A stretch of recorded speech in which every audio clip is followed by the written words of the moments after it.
Hey, K1 friends, keep watching those eagles today. Right now, it's nap time. Oh, Ooh, I hear 'em. somebody's saying something. The babies look like they're out. They are not moving. They're sleeping. Look at that mama, she's Oh, listening. somebody woke up. That's why they have a big nest. Spread out. They look comfy. They do. They're all snoozing in the sun, nice and warm. I know, and it's beautiful today. Exactly. So, obviously in Iowa it is too. So we've talked about parts of the bird that help us. We did the parts of the bird. We labeled it. We know that they come from eggs. They hatch from eggs. We know that they build a nest, and that's where they live for a while.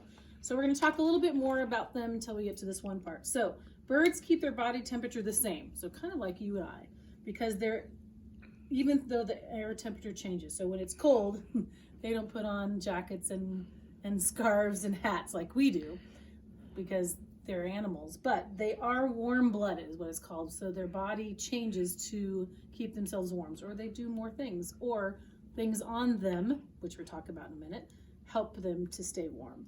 So they are warm-blooded, which means that they keep their temperature the same. Birds breathe the air that we all do. They take in a lot of oxygen, especially when they're flying. So this is called respiration. So we know that they breathe the same air that we breathe. Birds have backbones. A backbone helps to protect the bird's body and help it move. So this is kind of a drawing of a skeleton of what you might see inside of a bird. But what we're going to talk about today is that all birds have feathers. Their feathers protect their skin, keep them dry, and help them fly. So if you happen to find or see feathers on the ground, you'll know that they were from a bird. I happen to bring a few examples. There were smaller ones.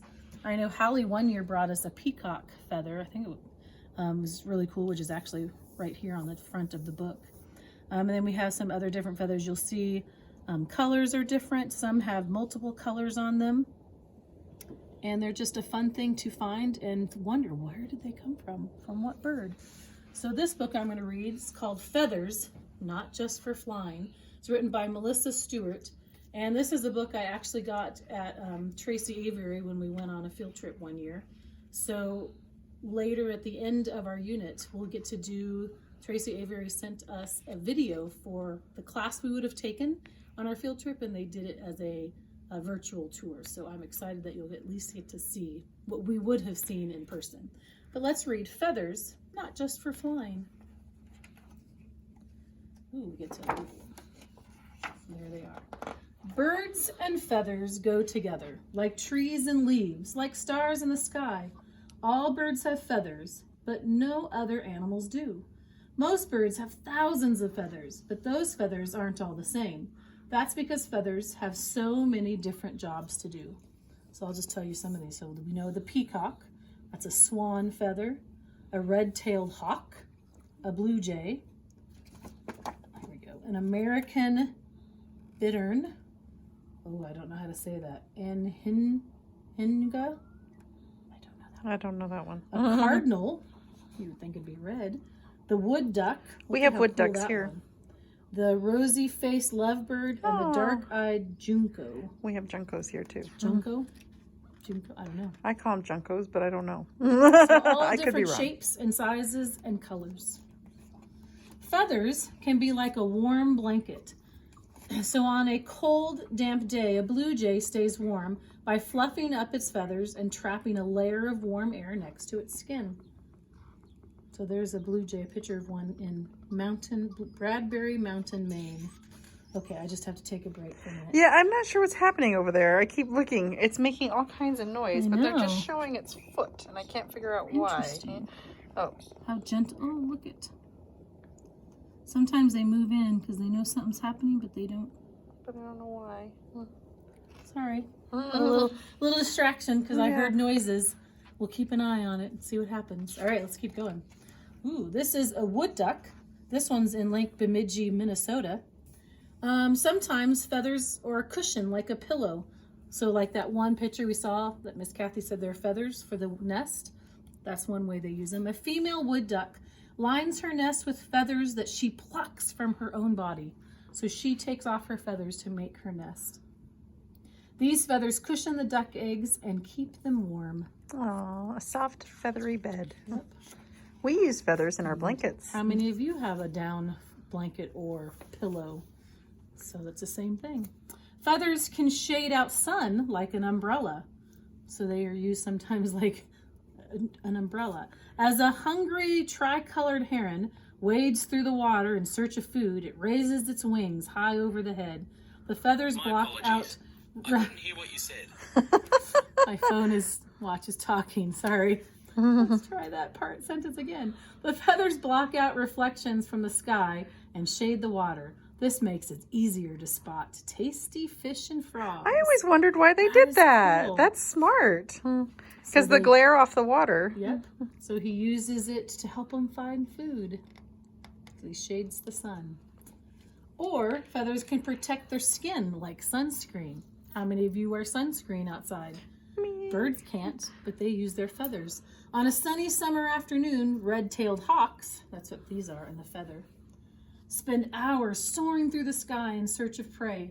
Their thick feathers protect their delicate skin from the sun's harmful rays. This is a picture of them in Shiprock, New Mexico, or a drawing. Feathers can soak up water like a sponge. Have you ever tried that? Putting water in a sponge? Feathers are the same way. On a sizzling summer day, a male sand goose cools off by soaking his belly feathers in a watering hole. Then the proud papa flies to his nest, and while dad guards his chicks, the little ones suck on his feathers to quench their thirst. Oh, that's cute. So that's how the babies get their drink of water, is they soak up. The dads or moms come and soak up water, and then the babies drink it. This is in the Gobi Desert in Mongolia, where they might see it. Feathers are also, they clean up messes like a scrub brush. An American bittern always cleans up after it eats. Its feathers have brittle tips that crumble into a dusty powder, and the powder is perfect for scouring away the dirt and slimy fish oils that sticks to its feathers. And this is in Tualatin River, Oregon. Hopefully I said that right. Oh, they're different feathers. Feathers can distract attackers like a bullfighter's cape. A dark-eyed junco distracts its enemies by flashing the bright white feathers on the outside of its tail. Then it quickly covers the feathers and darts off in the other direction. So they use them to protect themselves. Or feathers can hide a bird from predators like camouflage. So look at that. Did you see him when you were looking at that picture? A female cardinal's dull grayish tan body. That's why I thought, I'm like, how is that a cardinal? It's because the male cardinal has the pretty red colors. Feathers blend in with her forest home. They help her hide and protect her nest from enemies while she sits on her eggs. This is in Columbus, Ohio, this picture or drawing. Feathers can make high-pitched sounds like a whistle. When a male club-winged mannequin, not sure if I said that right, wants to get someone's attention, he leans forward, raises his wings over his back, and rapidly shakes them as feathers with ridges rub against feathers with a stiff curved tip. A squeaky chirping sound trills through the air. Look at that. Ooh. Or they attract attention like fancy jewelry. We know what this is. Peacock.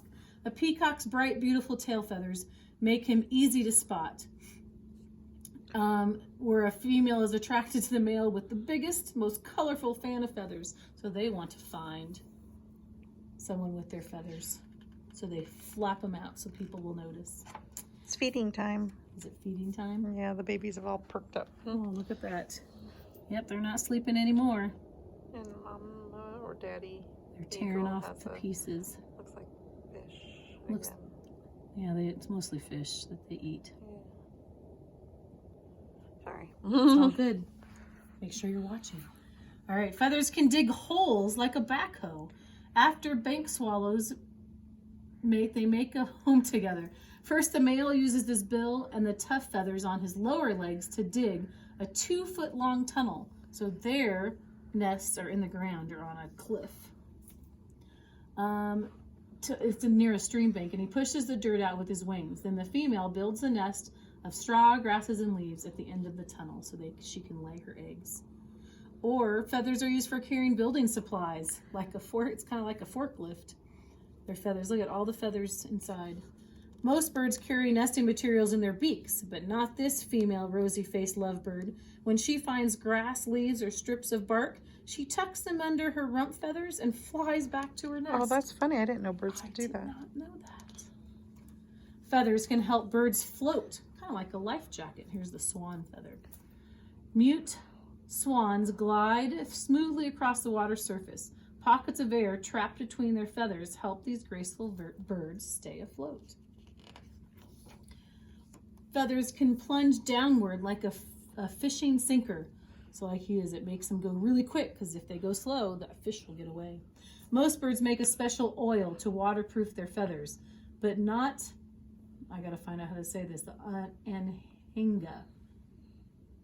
The weight of its wet feathers helps the hungry hunter dive deep down in search of fish, crayfish, and shrimp. And they have different size feathers to help them do different things. And feathers can glide like a sled. We all know these. Nope, I guess I didn't. What are these? Penguins. Emperor penguins have tightly packed belly feathers that form firm, slick surfaces. These feathers make it easy for these birds to slide across the ice and the snow. Or feathers sprint across the snow like snowshoes. So look at their feathers are way down to their feet. Each autumn willow ptarmigans grow a thick layer of feathers on top of their toes. Like snowshoes, the feathers increase the size of their bird's feet so they can shuffle across the snow instead of sinking in it. So it works just like a snowshoe. That's cool. But most of all, feathers can give birds the lift they need to race across the sky. So here's other different kinds of feathers that you might find. So you might find plumy ones at the end, or swift bristle ones, or fluffy down feather types, or the semi-plume feathers where they have fluffy on the outside. These are contour feathers where they have a curve. These are flight feathers where they lift up and move forward. And that would be it. So all different kinds of feathers and shapes and sizes and colors. Check them out because you're ornithologists. See what you find, and we'll see you next time. Bye.